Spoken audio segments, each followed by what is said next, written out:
What is going on, guys? Welcome back to the channel, and today I wanted to make a video covering the drastic turnaround that Battlefront 2 has had from launch until where it is today. As in all of my years of playing video games, I personally think that it is the biggest turnaround a game has ever seen. Now, what got me thinking about this was that I was a guest on the Star Wars Battlefront podcast with my good friend Sage, and Sage is doing a really big sort of documentary on this exact topic, the redemption of Battlefront 2, and we had a great chat about it as we were recording my parts for the episode. So I wanted to, one, give that documentary a bit of a shout out, and two, sort of dive into that topic a little bit further and help explain the turnaround to some of you guys who maybe haven't been around since launch. Now, I'm not too sure when this video will be up, as well as when the redemption documentary will be up either, so what I'll do is I'll leave Sage's social media links down in the description. Be sure to go and check out the Battlefront podcast, as that is some content you will not want to miss out on. I don't want to go into too much detail to avoid spoilers, but he is hopefully going to be getting a few developers on there. He's got a ton of the bigger YouTubers within the community, alongside some of these sort of medium to smaller guys like myself, and there are plenty of other big names that will be appearing throughout the documentary. So like I said, be sure to check the link in the description and go and check out Sage's stuff. In my opinion, it is one of the more high production, high quality podcasts out there. Anyway, getting into the topic of the video, like I said, personally I think Battlefront 2 saw the biggest turnaround in gaming history in terms of where it was at launch compared to where it is now. Now, just for a bit of background, I've been playing multiplayer games since I was around 11 or 12 years old, and I'm now 24 years old, so literally more than half of my life I've been playing these types of games, and I'd say that from day one of being into gaming, I've been pretty heavily involved in gaming that whole time, as in I always pay pretty close attention to the gaming world. I always watch a ton of content and read a lot of articles and stuff like that, rather than just sort of playing the games and then going about my day. I guess you could say that I've always been a bit of an addict when it comes to gaming. Now, in all of that time playing video games and paying attention to the gaming world, there's definitely been a ton of games that were hyped up to be amazing at launch and then turned out to be an absolute bust, or the other way around, where they really weren't expected to do that well and then ended up being some of the bigger games of the last decade. But it seems to be that video games can be pretty inconsistent at times. When the Battlefront 2 trailer came out, I think a lot of people in the Star Wars fandom were super excited about the game, as they really did nail the trailers prior to launch, and just the graphics and the whole All Three Eras edition, it looked absolutely fantastic prior to the game launching, and obviously what comes with that is a lot of hype and a lot of expectation for the game.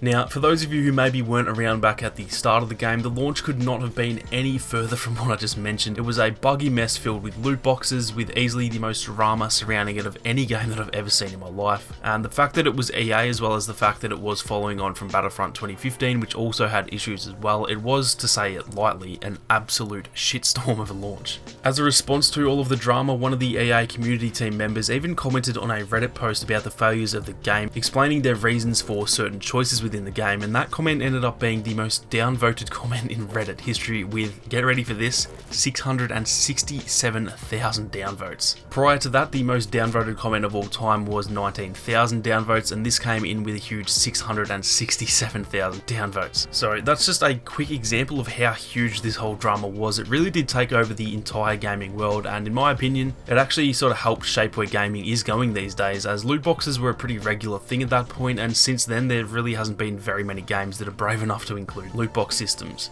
Now, despite the absolute disaster of a launch, to EA's credit, they really did strive to try and make things right and get the game and their company as a whole to where it really should be. We can even see those lasting effects to this day, with Fallen Order and Star Wars Squadrons both having absolutely no microtransactions at all, even leaving out MTX for stuff like cosmetic items, which I think most people are fine with, but even then they seem to be just completely avoiding it, which is definitely a good thing to see. So from pretty much that day onward, Battlefront 2 really did turn around day by day, and sure, there were definitely some speed bumps along the way. It was far from a perfect live service, but the game did honestly see such a huge transition, and as a massive fan of the game from day one, I was so glad to be a part of those changes, just experiencing it along the way, not only as a content creator but as a fan of the franchise as well. At launch, there was absolutely no progression system. There were only 14 heroes, only one large scale mode, almost no skins for heroes at all, and barely any skins at all even for the troopers. There was no showdown mode, no hero starfighter mode, probably half the amount of reinforcements, no squad spawn system. Overall, the game was just lacking so much content.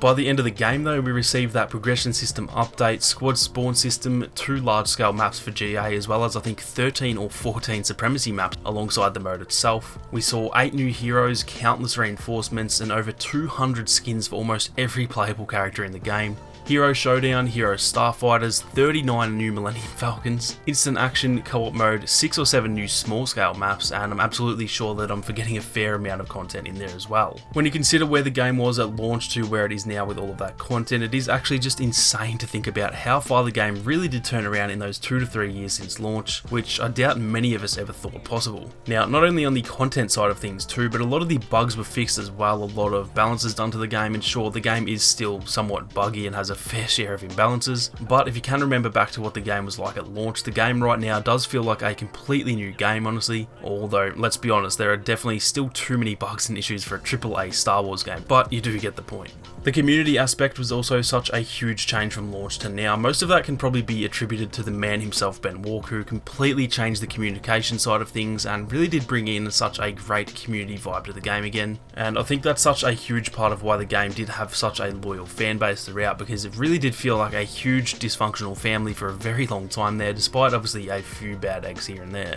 Overall, it really is just fun to look back and see how far this game has come. There's been tons of games with similar stories like Rainbow Six Siege, No Man's Sky, and countless others, but like I said, I think Battlefront 2 has the biggest and best comeback story in the history of gaming, and I'm extremely glad that I was able to experience it. Leave a comment down below and let me know what your favourite part of the game's lifespan was, whether that was the turning point for you or just the time where you were having the most fun with the game. I'm definitely keen to hear what you guys have to say, as I think most people are going to probably have very different answers in terms of what their favourite time with the game was. That is going to do it for this one though, guys. If you did enjoy the video, then be sure to leave a like down below, and if you are new, consider subscribing to the channel with those notifications on. Thank you all so much for watching. You guys have a great day, and I'll catch you all in the next one.